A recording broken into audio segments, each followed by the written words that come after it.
Hello అండి. ఈరోజు 2 కేజీల చికెన్ సింపుల్గా ఎలా చేసుకోవాలో చూపిస్తా అండి. ఇంట్లో ఉన్న వాటితోటి ఏదో కష్టంగా లేని వాటి కోసం తోలాడుకోకుండా ఇంట్లో ఏ ఉంటే వాటితోటి సింపుల్గా ఎలా చేసుకోవాలో చికెన్ అనేది నేను ఈజీ వేలో చూపిస్తా.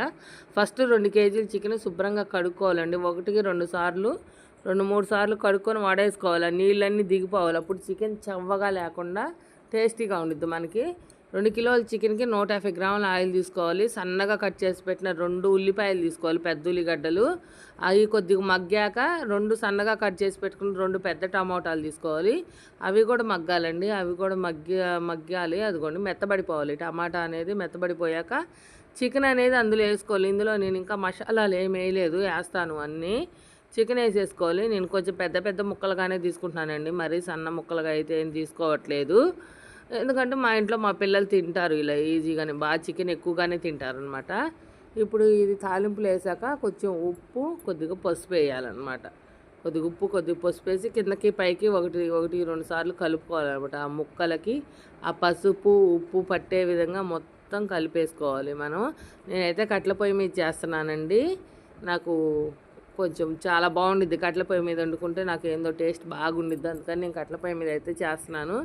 ఇవన్నీ కుదుపుకోవాలన్నమాట బాగా. ముక్కలకు ఉప్పు కారం అంటున్నాను, ఉప్పు పసుపు పట్టే విధంగా కుదుపుకొని ఒక 10 నిమిషాల పాటు మూత పెట్టుకుంటే ఇలా వచ్చిందనమాట. చాలా వరకు నీరంతా ఇనికి ముక్క కొంచెం మెత్తబడిపోయింది. ఇప్పుడు ముక్క మెత్తబడిపోయింది కాబట్టి ఇప్పుడు ఇందులో అల్లం వెల్లుల్లి పేస్ట్ వేసుకుంటున్నానండి. నేను మొత్తం కలిపి అల్లం వెల్లుల్లి పేస్ట్ మొత్తం కలిపి 150 గ్రాములు తీసుకున్నాను అనమాట. 2 కేజీల చికెన్కి వచ్చేసి అల్లం వెల్లుల్లి పేస్ట్ వేసి కొంచెం ఆ ముక్కకు పట్టే విధంగా కలుపుకోవాలి అల్లం వెల్లుల్లి పేస్ట్ అనేది.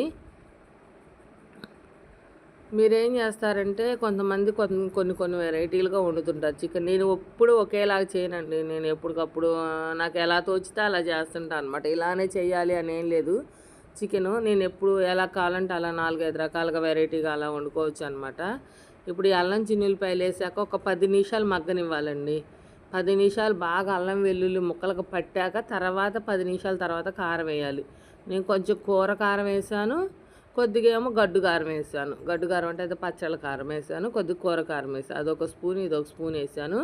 కొబ్బరి తురుము అంటే తురుము కాదు, ఎండు కొబ్బరి మిక్సీ బట్టి అనమాట. మెత్తగా ఎండు కొబ్బరి మిక్సీ బట్టి అది కూడా ఒక 30 గ్రామ్స్ మరేసి. ఎందుకంటే గుజ్జు బాగుండిద్ది అనమాట. కొంతమంది జీడిపప్పు వేసుకోలేని వాళ్ళు ఏం చేస్తామంటే జీడిపప్పు గుజ్జు వేసుకోలేని వాళ్ళు ఎండు కొబ్బరి వేసుకోవచ్చు, లేదంటే మీరు జీడిపప్పు గుజ్జు అయినా వేసుకోవచ్చు. కొంచెం కూర అనేది గుజ్జుగా ఉండిద్ది అనమాట. ఇప్పుడు ఇలాగ మొత్తం కలుపుకున్నాం కదండి, చూసారు కదా. ఈ నీళ్ళు సరిపోవు అనమాట మనకు, ఆ ముక్క ఉడకటానికి ఈ నీళ్ళు సరిపోవు. అందుకని చెప్పి కొంచెం ఉప్పు కారం చెక్ చేసుకొని కొంచెం నీళ్ళు అయితే పోస్తానండి నేను. కొంచెం నీళ్లు పోసేసి అదిగోండి కొంచెం నీళ్ళు పోసేసి ఒక 7-8 నిమిషాలు మొత్తం ఉడికించుకోవాలి. ఇంకా మనం కలిపే పని లేదు.